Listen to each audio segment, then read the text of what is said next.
yakiwa kinyume chake lazima yawe ni matokeo ya kuumiza. Ni matokeo mabaya na ubaya wake imekuwa ni mfululizo. Tunakwenda mechi ya 3 ya ligi mabingwa Afrika bila kupata matokeo ya ushindi wala sare. Ni matokeo ya kawaida kwenye mpira wa miguu, lakini kwa Simba inakuwa sio kawaida kwa sababu tangu tumeanza kampeni yetu hii ya kutawala soka la Afrika hatujawahi kuwa na matokeo ya aina hii ambayo tumeyapata msimu huu. Na kwa mechi ya jana ilikuwa ni turning point yetu wana Simba ya kwamba pamoja na kwamba tumepoteza mechi mbili, wacha tukapate matokeo chanya katika mchezo huu wa 3 wa Esperance ili tufufue matumaini yetu kuelekea katika hatua ya robo finali. Lakini haikuwa hivyo na mchezo huu wa 3 pia tukapoteza. Kwa hiyo ni matokeo ya kuumiza, lakini matokeo ya jana yana tofauti na matokeo ya mechi mbili za mwanzo. Matokeo ya jana pamoja na kufungwa, lakini timu ina mwanga ambao imeuonesha, ina mwelekeo ambao imeonekana kwenye mchezo ule, na hii inatupa sisi matumaini kuelekea kwenye mechi zetu 3 za mwisho ya kwamba bado tunao nafasi ya kufanya vizuri. Namna ambavyo tulimtawala Esperance katika mchezo wa nyumbani kwao, tunaamini kabisa katika mchezo wa nyumbani kwetu tukiongeza umakini na tukaongeza safu ya mashambulizi na umakini kwenye kulinda, tunao nafasi kubwa ya kupata matokeo mazuri nyumbani kwetu Benjamin Mkapa.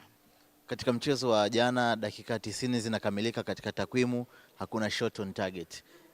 Je, mwalimu ameweza kuzungumza nini kuelekea katika mechi zijazo? Kwa sababu ili upate ushindi ni lazima uweze kupiga mashuti ambayo analenga lango la mpinzani wako, lakini katika mchezo wa jana hamkufanya hivyo. Kulikuwa kuna on target moja dakika za mwanzoni kabisa ya Jonathan Soa. Baada pale timu haikupata tena on target. Mechi ya jana ilikuwa inachezwa sana katikati mwa kiwanja pamoja na pembeni mwa uwanja. Hata ukiwaangalia Esperance hawana on target nyingi. Nafasi ambayo waliipata na yenyewe goli walilopata ni kutokana na makosa yetu ya ulinzi, ndio ambayo yakapelekea kuwa na tofauti ya bao moja kwa bila. Lakini ukiangalia kimchezo timu zote mbili zilikuwa na uwezo mkubwa wa kufanya ulinzi, na ndio maana magoli kipa wa timu zote mbili walikuwa hawafikiwi. Mwalimu alijaribu kufanya mabadiliko ya hapa na pale, akimtoa Soa akamwingiza Mwalimu, lakini kuna wakati akaongeza zaidi kujaza watu mbele alipoingia Chama Mahema, kuhakikisha kwamba timu inacheza zaidi mbele na kupata mashambulizi mengi, lakini bado Esperance waliweza kuwa gumu na kuzuia tumsimfikie mlinda mlango wao na hatimaye kupata on target ama kupata goli. Kwa hiyo kwa hilo wamefanikiwa. Kilichobaki sasa, mwalimu ameshawafahamu Esperance ni wapinzani wa aina gani hasa kwenye eneo la ulinzi. Anakwenda kufanyia kazi hilo ili mechi ya marudiano tarehe 1 mwezi wa pili aweze kuifungua hiyo lock ya Esperance na kwenda kupata sio tu on target, kwenda kupata bao, kwa sababu Benjamin Mkapa hatuhitaji tena on target wala off target. Benjamin Mkapa tunahitaji kupata mabao. Viwango vya wachezaji wapi ambao mmeweza kuwasajili waliopata nafasi ya kucheza jana unavizungumziaje? Ni katika mambo ambayo yametuacha na tabasamu ama na furaha mara baada ya mchezo huu. Pamoja na kwamba tumepoteza, lakini tukiangalia sajili za wachezaji ambao tumewasajili imetupa matumaini na mwanga mkubwa kwamba tumefanya usajili mzuri na kuna uwezekano mkubwa wakatusaidia sana huko mbeleni. Tukimwangalia mlinda mlango Jibril Kasali amefanya kazi kubwa siku ya jana, pamoja na kuruhusu bao moja, lakini amecheza kwa kiwango cha hali ya juu sana. Alituweka Simba salama chini ya mikono yake. Lakini upande wa kushoto kwa Nixon Kibabage ameonyesha dhahiri shahidi kwamba kwa nini tulifanya maamuzi sahihi ya kwenda kumchukua Kibabage. Naamini hata watu wote ambao walikuwa wanabeza usajili wake mechi ya jana wameweza kubadilisha mtazamo na ameweza kuwafunga mdomo watu wengi ambao walikuwa wanamchukulia poa. Amefanya kazi kubwa ya kuzuia, ya kushambulia na kila kitu alikifanya amefanya kwa ubora wake wa hali ya juu sana, lakini licha kwamba aliingia kipindi cha pili Mwamba Lusaka, lakini alionyesha tofauti kubwa kwamba ana uwezo wa kutuliza timu, ana uwezo wa kutengeneza mashambulizi, ana uwezo wa kuongoza jahazi.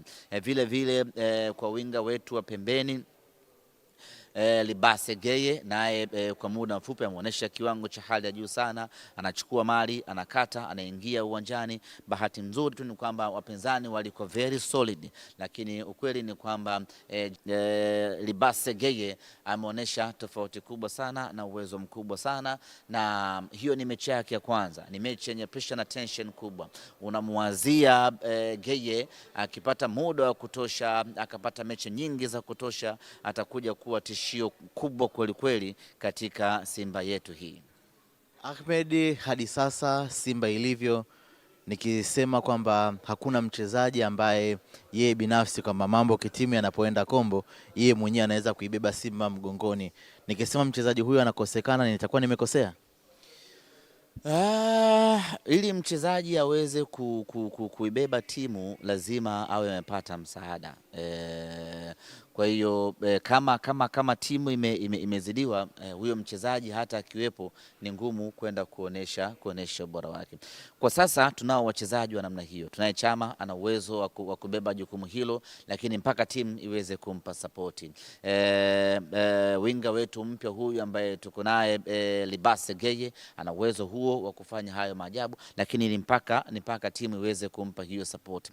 Morris Abraham ni aina ya wachezaji ambao wana uwezo wa kuibeba Simba na kuipa matokeo, lakini ni mpaka aweze kupata support. Kwa hiyo kikubwa tunachokiangalia ni kutengeneza timu zaidi, wachezaji waweze kucheza kitimu zaidi, wachezaji waweze kucheza kwa ushikamano na ushirikiano. Hiyo inaweza kutusaidia kupata mchezaji ambaye wakati ukiwa mgumu akipewa support kidogo na wenzie akawa chachu ya ushindi ndani ya timu yetu.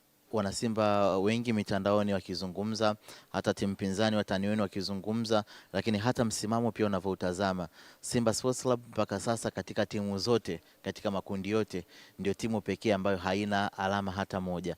Neno lako kwa wanasimba ni lipi, lakini pia hili linawaumiza kiasi gani? Ni hali ya kawaida ya mpira wa miguu. Na hili lazima kila mwanasimba alielewe.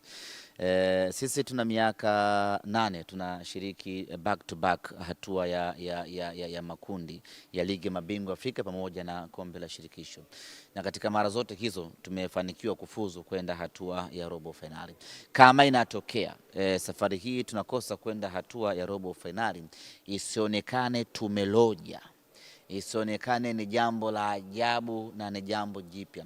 Inawezekana wapinzani wakacheka kadri wanavyoweza kucheka, lakini wanasimba hawapaswi kuingia kwenye huo mtego na kwenye huo unyonge. Ni mambo ya kawaida mno kwenye mpira wa miguu. Tumefanya vizuri kwenye kipindi cha miaka 7 mtawalia tukiingia hatua ya robo finali, robo finali 5 za ligi mabingwa Afrika, robo finali 2 za kombe la shirikisho. Na Afrika hii ni timu 3 pekee ambazo zina uwezo ama zina uwezo wa kucheza, zimekuwa na historia hiyo ama ubora huo wa kucheza robo finali 7 mtawalia. Timu 3 pekee, Al Ahly, Mamelodi pamoja na Simba Sports Club. Kwa kama inatokea kwa bahati mbaya iliyokubwa zaidi tukashindwa kwenda hatua ya robo finali mwaka huu, wanasimba lazima waelewe kwamba huo ndio mpira wa miguu. Kuna nyakati unapanda, kuna nyakati unashuka, na ukishuka unajipanga kwa ajili ya msimu unayokuja. Asitokee mtu ndo akaanza sasa kulalamika kama vile ni jambo geni, ama mtu akatoka hapo na kuanza kutusi viongozi. Viongozi hawa ndio ambao wametupeleka robo finali mara 7 mtawalia. Viongozi hawa ndio ambao wamepeleka Simba kufika nafasi ya 5 kwa ubora Afrika. Kwa hiyo kitokea tumekwama safari hii, basi tusianze viongozi wabaya, viongozi wafai, viongozi wamekaa madarakani kwa muda mrefu. Hawa ndio ambao walitoa Simba chini huko na kuifikisha Simba katika hapa ambapo tupo hivi sasa. Kwa hiyo kitokea tumefeli, maana yake ni kwamba ni mpira, wa miguu umeamua tufeli, tunarejea, tunajipanga kwa ajili ya msimu ujao. Uzuri ni kwamba maisha ya mpira ni ya kila siku. Unaanguka mwaka huu, unajipanga, unanyanyuka mwaka ujao. Tusifarakane. Ikitokea Simba imeshindwa kwenda hatua ya robo finali, tusivurugane wala tusianze kushikana mashati na kutukanana. Ni hali ya kawaida mno kwenye maisha ya mpira wa miguu. Hata hawa ambao wanacheka hivi sasa na wenyewe mwaka jana tu walishindwa kwenda hatua ya robo finali. Kwa hiyo sio jambo geni hata kidogo. Lakini sisi kwetu Simba Sports Club bado tunaamini tunao nafasi ya kufanya vizuri. Michezo mitatu iliyobakia tunaamini tuna uwezo wa kufanya vizuri kwa aina ya wapinzani ambao tunakutana nao. Tunao uwezo mkubwa wa kupata ushindi dhidi ya Esperance nyumbani kwetu Benjamin Mkapa tarehe 1 mwezi wa pili. Tunao uwezo mkubwa wa kwenda kupata ushindi mbele ya Petro Atletico nyumbani kwao Angola. Tunao ushindi uhakika mechi yetu ya mwisho dhidi ya timu kutoka Mali, kupata ushindi nyumbani kwetu Benjamin Mkapa na kufikisha alama 9. Kwa hesabu za haraka ni kama haiwezekani, lakini kwa Simba Sports Club hiki ni kitu ambacho kinawezekana sana. Inawezekanaje sasa? Inawezekana kama wanasimba wote tukaamua kufanya kazi moja ya kuisaidia Simba Sports Club.